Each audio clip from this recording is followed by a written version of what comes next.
Here I have a new Cinewhoop frame from SpeedyBee called the B35. This thing is perfect for the DJI O3 Air unit. It has a built-in external USB-C port, loads of space inside for electronics, and it has a really nice dampened full-size GoPro mount right up front. And the best part, this frame only cost $40.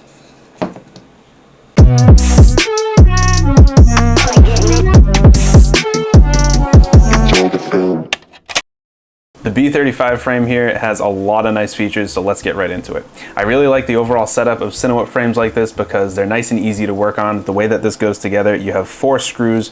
You got one here, one in the back, one on this side, one right here in the middle of this mount, and then you have 2 up front that kind of mount to the CNC camera bracket. You take those 6 out, and this top plate is going to separate camera, flight controller, motors. They're all going to be mounted to this top frame. I'm going to go over mounting with you guys in a second, but the only thing that isn't going to be mounted to that is the video transmitter. Now they actually have a CNC bracket on the bottom here, and this has 20 by 20 mounting holes, and this is meant for the O3 Air unit. I'm actually going to be installing a RunCam link, so you can use this with pretty much any video transmitter. They include like little 3D printed brackets, like there's this thing, and then there's also this piece, and those are used to secure down additional VTXs if you plan on using this without an O3 or without a Caddx Vista.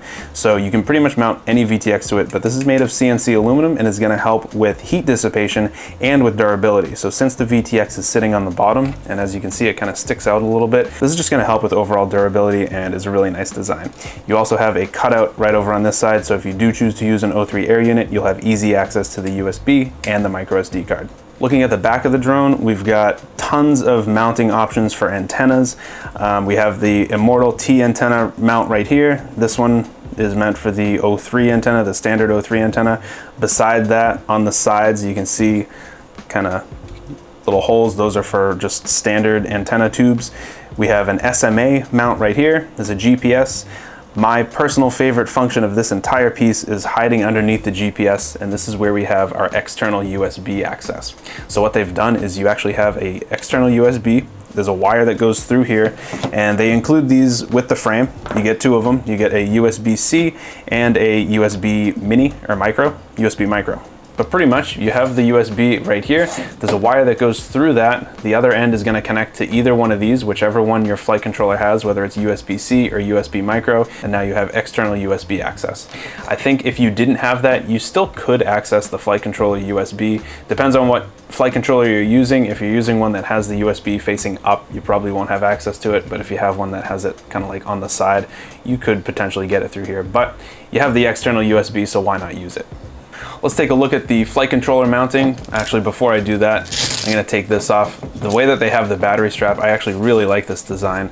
They've made it so there's like a separate plate that mounts using 4 screw holes. Right underneath this is the flight controller mounting holes. So I'm going to remove this real quick and you can kind of see how this goes together, but this is a separate kind of compartment for the strap. So your strap's not going to be rubbing up against the flight controller. So this plate holds down the strap. When we remove that, the strap's gonna come out. So for flight controller mounting, we have 30 by 30. You can fit a 30 by 30 stack on this thing. You have 25 by 25, and we actually have 2 different sets of 25 by 25. We've got the diagonal standard 25 by 25, and you have sideways, so in line with the 30 by 30 holes, and then you also have 20 by 20 right in the center here. So you have some options of what flight controller you actually mount to this thing. Looking at the front of the drone, I obviously have the dampened GoPro mount on here. They did also include this, and I think this is just the standard included GoPro mount, but this one is just gonna hard mount to the frame, whereas this one has the dampeners in it, so I'm obviously gonna use this.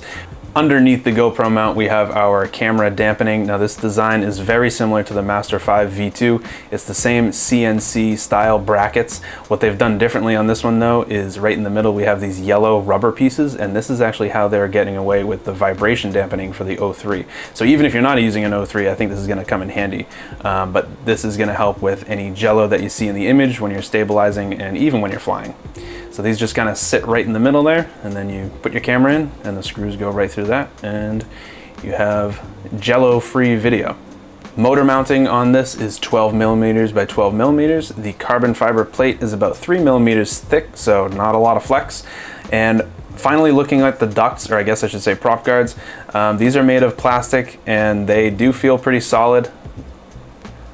On the bottom, there's even little feet built in, so this is gonna help prevent landing on that video transmitter that's kind of sticking out a little bit. So there's little feet built into the side.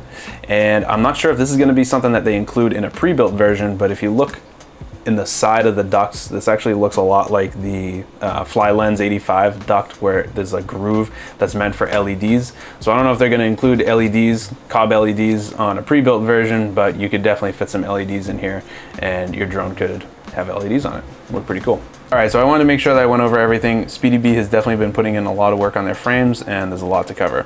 So I'm gonna go install some equipment on this thing, and we'll take it outside for a test flight.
So let's go over what I ended up putting in this drone. We've got an Acon 6S 60 amp all-in-one board in the middle. We've got RunCam Link, or an air unit, on the bottom. Hopefully you guys can see this. I got easy USB access right on the side, but there's an air unit in there. For the camera, I have a RunCam Wasp, and this actually kind of looks like an O3 air unit, but that's because they put an O3 style adapter on the front, and this is, I think, mainly just so you can use ND filters. I don't really know why you'd put an ND filter on your FPV camera, but if you wanted to do that, or if you wanted to just put a clear protector on there, you can protect your lens. Either way, RunCam Wasp. For the motors, we've got Axis Flying C206 1960 kV motors, and then the props are tri-blade 3.5 inch HQ props. My go-to Cinewhoop prop is the GemFan 5-blade props. Those are the ones that I use on most of my Cinewhoops. I got them on this one, I have them on my 2-inch QAV build, I even have them on some Cinelifters.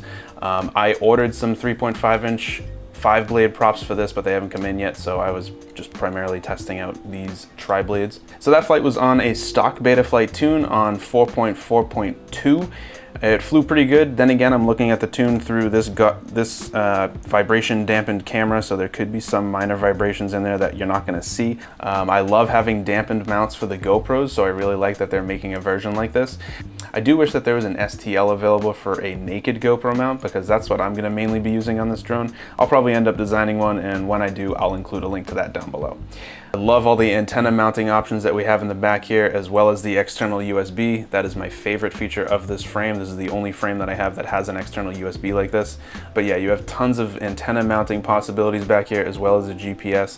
The heatsink on the bottom makes me feel confident landing this thing on the cement, knowing that the Vista unit or the O3 is protected. Something else that I wanted to point out is that even though it's a 3.5-inch frame, it's actually the same size as my other 3-inch drones. So this is one of my Shendrone squirts, and I use this on a lot of fly-throughs for bigger properties. And this, even though this is a 3.5-inch and this is a 3-inch, they're actually the same size. The SpeedyBee actually might be a little bit, tiny bit smaller. It's a little bit longer, but width-wise, it's about the same size, maybe a little smaller. But you can fit bigger motors on this, and you can fit bigger props, whereas this has smaller motors and 3-inch props. So I'll definitely be dialing in the tune on this thing and using it in some future fly-through projects. So that's gonna do it for this video, guys. Make sure you subscribe to the channel to see more flight footage from this thing. Leave the video a like, and if you have any questions about the SpeedyBee B35, leave a comment down below.